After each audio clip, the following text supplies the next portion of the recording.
مسلمانوں، تم پر اللہ کے رستے میں لڑنا فرض کر دیا گیا ہے، اور وہ تمہیں ناگوار تو ہوگا، مگر عجب نہیں کہ ایک چیز تم کو بری لگے اور وہ تمہارے حق میں بھلی ہو، اور عجب نہیں کہ ایک چیز تم کو بھلی لگے اور وہ تمہارے لیے مضر ہو، اور ان باتوں کو اللہ ہی بہتر جانتا ہے اور تم نہیں جانتے۔ اے پیغمبر، لوگ تم سے عزت والے مہینوں میں لڑائی کرنے کے بارے میں دریافت کرتے ہیں، کہہ دو کہ ان میں لڑنا بڑا گناہ ہے، اور اللہ کی راہ سے روکنا اور اس سے کفر کرنا اور مسجد حرام یعنی خانہ کعبہ میں جانے سے بند کرنا اور اہل مسجد کو اس میں سے نکال دینا جو یہ کفار کرتے ہیں، اللہ کے نزدیک اس سے بھی زیادہ گناہ ہے، اور فتنہ انگیزی خونریزی سے بھی بڑھ کر ہے، اور یہ لوگ ہمیشہ تم سے لڑتے رہیں گے، یہاں تک کہ اگر مقدور رکھیں تو تم کو تمہارے دین سے پھیر دے، اور جو کوئی تم میں سے اپنے دین سے پھر کر کافر ہو جائے گا اور کافر ہی مرے گا تو ایسے لوگوں کے اعمال دنیا اور آخرت دونوں میں برباد ہو جائیں گے، اور یہی لوگ دوزخ میں جانے والے ہیں جس میں ہمیشہ رہیں گے۔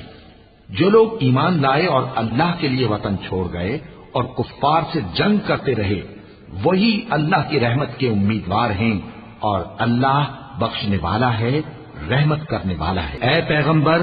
لوگ تم سے شراب اور جوئے کا حکم دریافت کرتے ہیں، کہہ دو کہ ان میں گناہ بڑے ہیں اور لوگوں کے لیے کچھ فائدے بھی ہیں، مگر ان کے گناہ فائدوں سے کہیں زیادہ ہیں،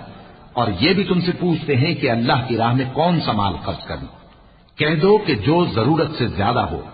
اس طرح اللہ تمہارے لیے اپنے احکام کھول کھول کر بیان فرماتا ہے تاکہ تم سوچو، یعنی دنیا اور آخرت کی باتوں میں غور کرو۔ اور تم سے یتیموں کے بارے میں بھی دریافت کرتے ہیں، کہہ دو کہ ان کی حالت کی اصلاح بہت اچھا کام ہے، اور اگر تم ان سے مل جل کر رہنا یعنی خرچ اکٹھا رکھنا چاہو تو وہ تمہارے بھائی ہیں، اور اللہ خوب جانتا ہے کہ خرابی کرنے والا کون ہے اور اصلاح کرنے والا کون۔ اور اگر اللہ چاہتا تو تم کو تکلیف میں ڈال دیتا، بے شک اللہ غالب ہے، حکمت والا ہے۔ اور مومنوں، مشرک عورتوں سے جب تک وہ ایمان نہ لائیں نکاح نہ کرنا، کیونکہ مشرک عورت خواہ تم کو کیسی ہی بھلی لگے اس سے مومن لونڈی بہتر ہے،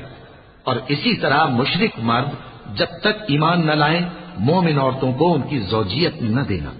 کیونکہ مشرک مرد سے خواہ وہ تم کو کیسا ہی بھلا لگے مومن غلام بہتر ہے۔ یہ مشرک لوگوں کو دوزخ کی طرف بلاتے ہیں، اور اللہ اپنی مہربانی سے بہشت اور بخشش کی طرف بلاتا ہے، اور اپنے حکم لوگوں سے کھول کھول کر بیان کرتا ہے تاکہ نصیحت حاصل کریں۔ اور تم سے حیض کے بارے میں دریافت کرتے ہیں، کہہ دو وہ تو نجاست ہے، سو ایام حیض میں عورتوں سے کنارہ کش رہو، اور جب تک وہ پاک نہ ہو جائیں ان سے مقاربت نہ کرو۔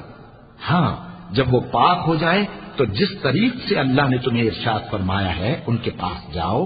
کچھ شک نہیں کہ اللہ توبہ کرنے والوں اور پاک صاف رہنے والوں کو دوست رکھتا ہے۔ تمہاری عورتیں تمہاری کھیتی ہیں، تو اپنی کھیتی میں جس طرح چاہو جاؤ،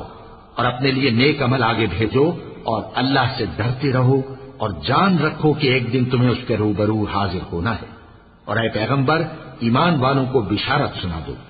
اور اللہ کے نام کو اس بات کا ہیرا نہ بنانا کہ اس کی قسمیں کھا کھا کر سلوک کرنے اور پرہیزگاری کرنے اور لوگوں میں صلح و سازگاری کرانے سے رک جاؤ، اور اللہ سب کچھ سنتا ہے، جانتا ہے۔ اللہ تمہاری لغو قسموں پر تم سے مواخذہ نہیں کرے گا، لیکن جو قسمیں تم قصد دلی سے کھاؤ گے ان پر مواخذہ کرے گا، اور اللہ بخشنے والا ہے، بردبار۔